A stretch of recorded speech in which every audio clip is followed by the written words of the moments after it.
Social Libertarian by Greg Huffman. Narrated by McLaughlin. I recently finished listening to Ann Coulter's How to Talk to a Liberal, If You Must, and she said she had a falling out with the Libertarian Party because of their insistence on making drugs legal. She said that as long as she had to pay the medical costs for people who did drugs, then she was against them being legal. Well then I suppose she should support Mayor Michael Bloomberg's bans on soda and smoking, correct? After all, these items cause health costs to go up, and thus if she is consistent, she should be in agreement with these liberal policies. Of course, politicians are usually just opportunistic, and the problem with politicians isn't that they are ideologues, it is the fact they don't stick consistently to their ideologies. I was speaking with a friend today about the problems I had with these social control policies, which I said is mainly caused by liberals, she claims to be conservative, but is also nearly just as badly a problem on the rightist side, what with their attack on violent video games and war on drugs.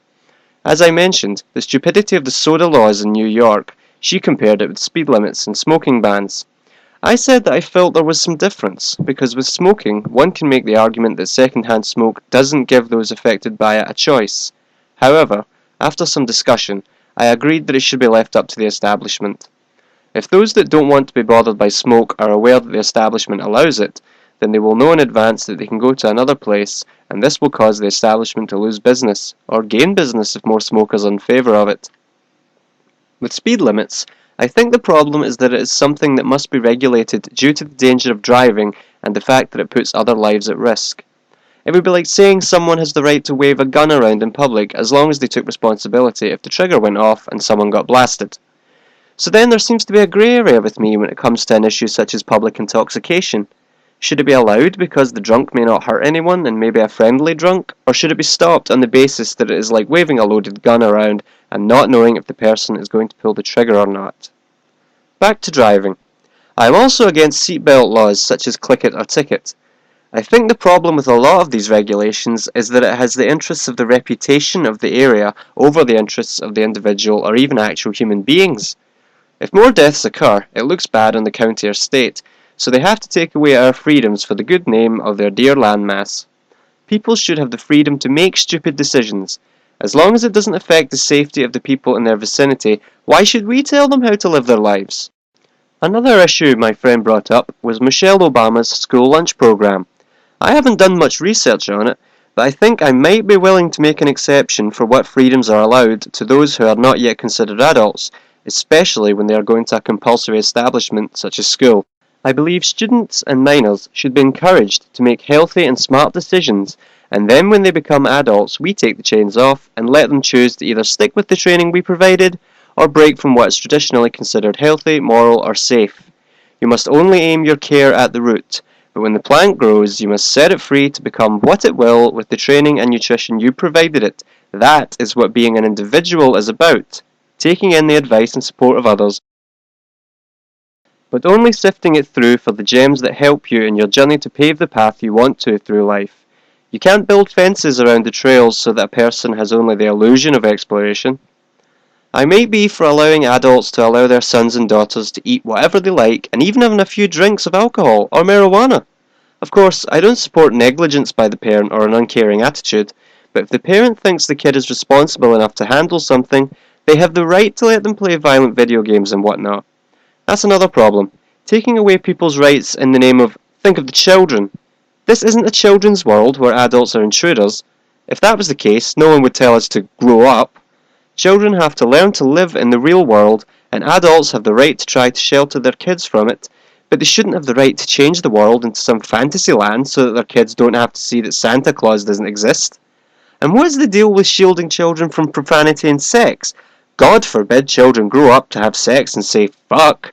It would be the end of the world. Actually, if children didn't grow up and decide to fuck, it really would be the end of the world.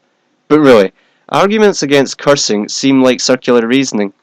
I can't curse because a kid may hear it, and that kid may curse, and another kid may hear it, and then they start murdering people? One final problem I have is with politically correct speech and speech labelled as hate speech. Why can't people say whatever the fuck they want as long as it doesn't demand an incitement to action? I realise that shouting fire in a theatre is bad, because it demands a disruptive action on the part of those in the theatre. I realise that death threats and urging violence is wrong because it leads to people fearing for their life from the possibility of being killed by action promised via speech. However, if you merely want to say the word nigger, or fag, or retard, or whatever the fuck you want to say, you should be free to do it as long as there is no incitement to action. Besides, a person could be using it for satire or comedy, or be using the word to get a point across. Not to mention the other problems that come up when you outlaw hate speech. What about Holocaust deniers being put in jail? If questioning historical accuracy now leads to imprisonment, that seems to be just as dangerous as the totalitarianism that the outlaw aims to prevent from happening again. Why should Holocaust denial be tied to Jew hate anyway? That would be like saying that if I doubt some nutjob's claim about Area 51 and alien autopsies, that would then mean I harbour some deep resentment towards alien life forms. I also feel that all these firings and censure that occur as a result of politically incorrect speech is a horrible thing, because it is divisive. It allows people to hide who they really are, and it makes our language about tiptoeing over glass. This control of language is annoying, because we keep having to shift our euphemisms to something new, because what was once the nice way to say a word is now the offensive way to say the word.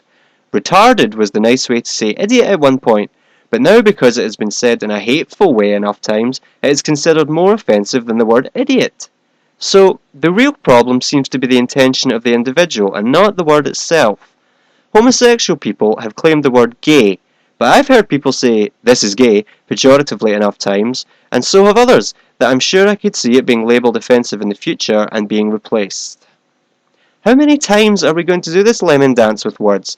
Just accept the fact that people are going to call you a midget or a wench or a retard. Your problem should be with hateful people and their horrible intentions and not with a specific word.